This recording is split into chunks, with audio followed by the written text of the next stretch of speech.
The Royal Canadian Mounted Police have been quietly probing dual Israeli-Canadian citizens who serve in the IDF.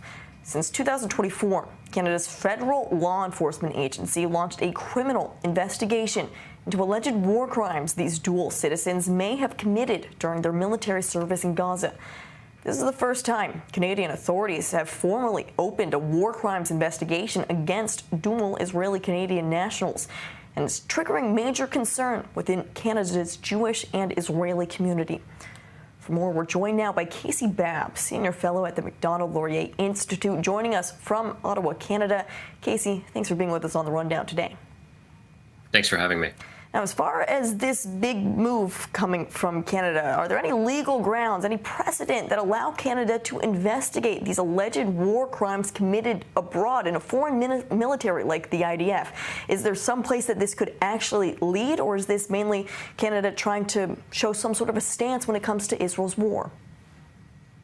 Well, that's a great question. You know, my understanding is that the RCMP can investigate virtually whatever it is that they want to investigate. They have a relatively broad mandate.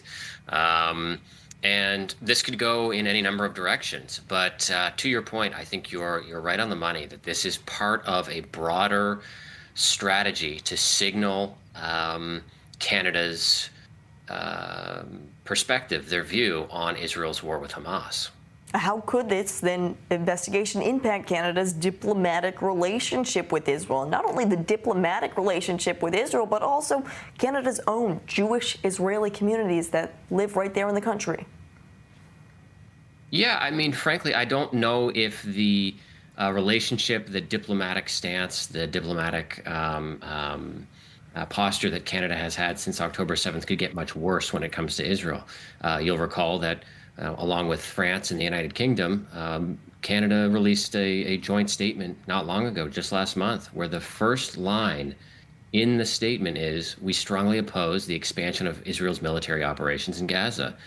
I mean, Israel's fighting what I consider to be a war of survival, a war against a genocidal death cult. And so right there, it doesn't get much more clearer than that. I mean, this is a government that has strongly opposed Israel's actions in such a way that you would never see applied to any other allied country. Well, we have seen a sharp rise in anti-Israeli sentiment in Canada recently. In fact, the Israeli government recently issued a travel warning to Israelis who are traveling to Canada.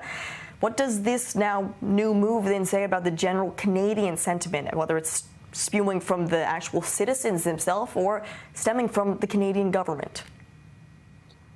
Well, look, this feels like the government is now potentially treating Canadian citizens who went and volunteered with an allied country at war against a mutually shared enemy and enemies, treating them like they're foreign fighters going to fight in Syria or Iraq with ISIS. I mean, this is, if this is indeed heading in the direction that some reporting suggests it is, this represents a very, very dangerous step towards not just Canada-Israel relations, but the collective sort of safety or insecurity that is felt amongst Canada's Jewish population. From the statements that I just referenced to public statements that have been made time and time again by the former Minister of Foreign Affairs, by the former Prime Minister, and so on and so forth.